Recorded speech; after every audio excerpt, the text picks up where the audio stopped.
नमस्कार। आप सुन रहे हैं द बॉलीवुड रेडियो और मैं हूं आपके साथ आकाश। दोस्तों, आज के इस लाइव पॉडकास्ट में किस्सा राजेश खन्ना की फिल्म अमर प्रेम का। अमर प्रेम जो कि लेखक विभूति प्रसाद बंदोपाध्याय की कहानी पर आधारित थी और इस पर 1 साल पहले जब ये फिल्म रिलीज हुई उससे 1 बरस पहले एक बांग्ला फिल्म आई थी निशी पद्मा, जो इसी बंगाली कहानी पर एक बंगाली फिल्म बन चुकी थी। शक्ति सामंता ने निशी पद्मा के हिंदी में रीमेक के राइट्स लिए और हिंदी स्क्रिप्ट तैयार होते ही शक्ति सामंता ने पुष्पा के रोल के लिए शर्मिला टैगोर से सबसे पहले बात की कि अमर प्रेम में जो पुष्पा का रोल है वो शर्मिला टैगोर को करना है। शर्मिला के बेटे सैफ के जन्म को 1 साल हो चुका था और इस दौर में उन्होंने किसी फिल्म में काम भी नहीं किया था। स्क्रिप्ट उन्हें पसंद आई और पुष्पा के किरदार के लिए शर्मिला टैगोर ने फौरन हां कर दी।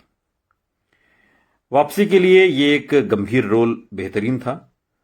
हीरो अनंत के रोल के लिए शक्ति सामंत की पहली पसंद थे अभिनेता राजकुमार अनंत, जो बाद में आनंद के तौर पर इस फिल्म का किरदार आपको राजेश खन्ना के रूप में दिखाई देता है। और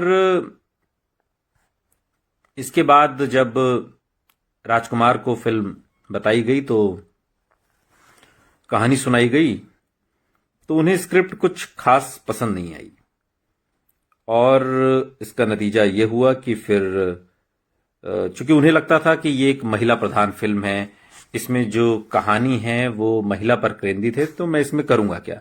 राजकुमार ने यह फिल्म मना कर दी करने से, कोई दिलचस्पी नहीं दिखाई। और फिर इस राजेश खन्ना को जब इस बारे में पता चला तो उन्होंने शक्ति सामंता से बात की और उन्हें राजी किया कि वो इस रोल के साथ पूरा न्याय करेंगे और ये रोल तो मुझे ही मिलना चाहिए, राजेश खन्ना ने कहा। और कहा जाता है कि अपने किरदार की रिसर्च के लिए राजेश खन्ना कलकत्ता की मोइरा स्ट्रीट में अभिनेता उत्तम कुमार के घर गए। उत्तम कुमार ने दरअसल जो फिल्म आई थी निशी पद्मा, जो मूल कहानी पर आधारित थी, जो बांग्ला में बनी थी, उसमें उन्होंने आनंद का किरदार निभाया था और वो हीरो बने थे। अनंत बाबू का जो रोल था, जो बाद में आनंद बाबू के नाम से राजेश खन्ना ने किया, वो इसका हिस्सा थे इस फिल्म का बांग्ला में। बाद में कलकत्ता के पैराडाइज थिएटर में अमर प्रेम के प्रीमियर के दौरान राजेश खन्ना ने खुद कबूल किया कि उन्होंने निशी पद्मा करीब 16 बार देखी थी और तब जाके वो इस रोल को सही तरीके से कर पाए। उन्होंने ये भी कहा कि अगर वो निशी पद्मा के उत्तम कुमार की परफॉर्मेंस का 50% भी कर पाए तो अपने आप को खुशकिस्मत समझेंगे। अमर प्रेम में हीरो का नाम अनंत से बदलकर आनंद कर दिया गया, जो शायद राजेश खन्ना की यादगार फिल्म आनंद से प्रेरित था, जो राजेश खन्ना के काफी करीबी था। अमर प्रेम की पुष्पा यानी शर्मिला टैगोर की मार्मिक कहानी थी, जो हालात का शिकार होकर कलकत्ता के एक कोठे पर पहुंच जाती है और ये इस पूरी कहानी का लबोलुआब था। यही उसकी मुलाकात आनंद बाबू से होती है, जिसके किरदार में राजेश खन्ना है, जो उसकी आवाज और गीतों का जो जादू है उसमें बंधकर उसके नियमित और एक विशिष्ट ग्राहक बन जाते हैं।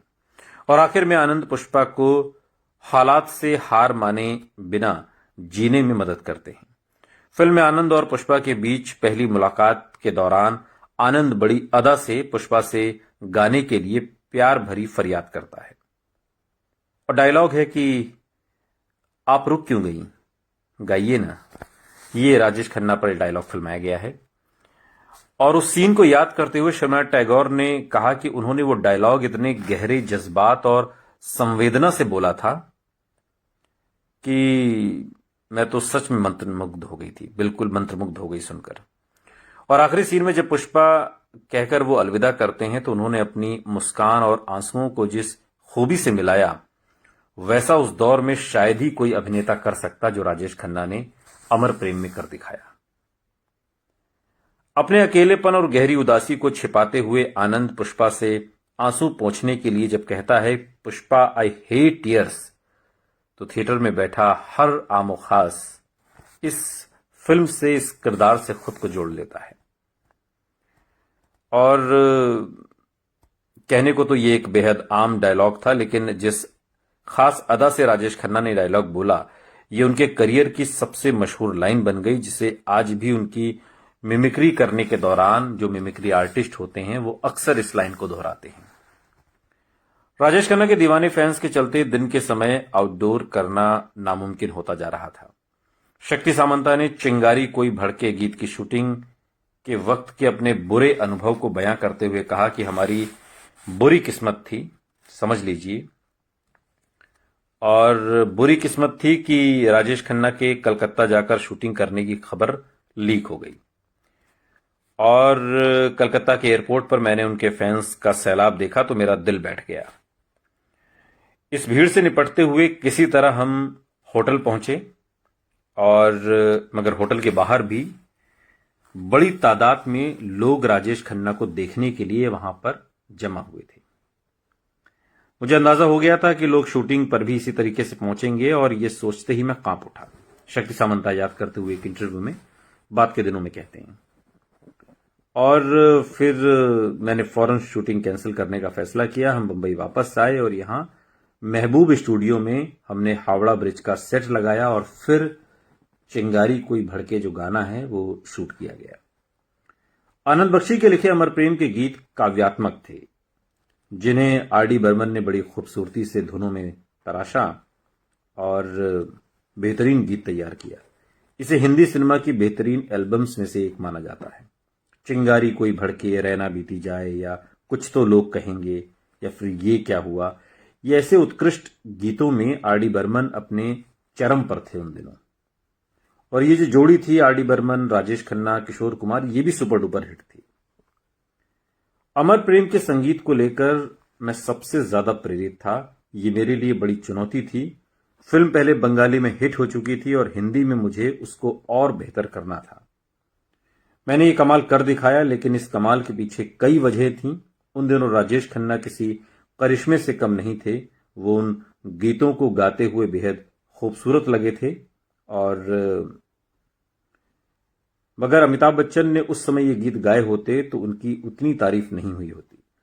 राजेश खन्ना की इमेज अलग थी। वो गीत पूरी तरह से इस इमेज पर फिट बैठे।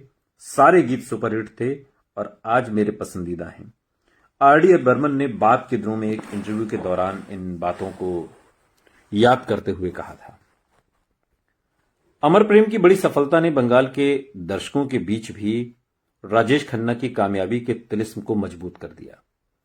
आनंद बाबू बनकर राजेश खन्ना ने जिस अदा से धोती कुर्ता पहना था वो भद्रलोक को भा गई थी। राजेश खन्ना ने बाकायदा अभिनेता बिस्वजीत से धोती पहनने की ट्रेनिंग ली थी।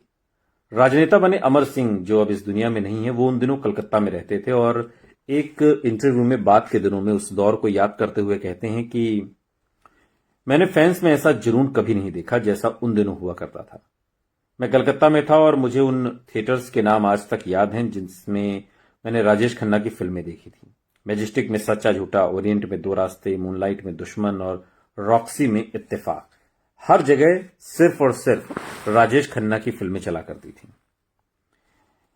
अमर प्रेम की कहानी ही बंगाल की थी तो उसे लेकर क्रेज और भी ज्यादा था।